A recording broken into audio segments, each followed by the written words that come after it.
திருப்பூர் மாவட்டத்தில் இப்படி ஒரு வீடு அமைஞ்சிருக்குங்க. மொத்தம் 3 சென்ட், 3 சென்ட்டுக்கு 5 ஸ்கொயர் ஃபீட் கம்மி. இங்கே வந்து ஒரு சென்ட் 10 லட்சத்துக்கு போகுது. ஏன்னா திருப்பூர் சிட்டிக்குள்ளேயே அமைஞ்சிருக்கு. பைபாஸ்லேருந்து 1/2 கிலோமீட்ரு. இது வந்து மொத்தமாக ஒரு 7 வீடு வாடகைக்கு விட்டுருக்காங்க. இந்த லைன் வீடுன்னு சொல்லுவாங்க இல்லையா, லைன் வீடு மேன்சன் மாதிரி பசங்க தங்கியிருப்பாங்க, வேலைக்கு போகிற பசங்க. 7 வீடு, ஒரு வீட்டுக்கு 3 பேர் வேலை பார்த்தா, அதாவது தங்கியிருந்தால் கூட 7 3 21 பேர். ஒரு தலைக்கு 1000 ரூபாய்னா 21,000. 21,000 வேண்டாம், நம்ம 18,000 போட்டுக்குவோம். ஒரு சென்ட் 10 லட்சம்னா 3 சென்ட்டுக்கு 30 லட்சம். இந்த வீடு ஃப்ரீன்னு வச்சுக்கலாம். ஏன்னா வீடு கொஞ்சம் சுமாராக தான் இருக்குது.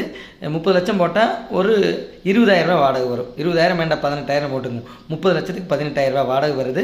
தேவைப்படுறவங்க கான்டாக்ட் பண்ணுங்கள். இந்த வீடு அமைஞ்சிருக்கிற மாவட்டம் திருப்பூர் மாவட்டம், திருப்பூர் சிட்டிக்குள்ளேயே இருக்குங்க. அதாவது திருப்பூர்லேருந்து அவினாசி போகிற வழியில் பைபாஸ்லேருந்து வெறும் 1/2 கிலோமீட்டர் அமைஞ்சிருக்கு. 30 லட்சம் நான் வச்சுருக்கேன், வாழ்நாள் முழுவதும் எனக்கு ஒரு நல்ல வருமானம் வேணும் அப்படின்னிங்கன்னா இந்த வீடு உங்களுக்கு கண்டிப்பாக செட் ஆகும். 30 லட்சம் போட்டு 20,000 ரூபா வாடகை வரும். இது ஒரு நல்ல முதலீடாக இருக்கும். தேவைப்படுறவங்க கான்டாக்ட் பண்ணுங்கள். நன்றி.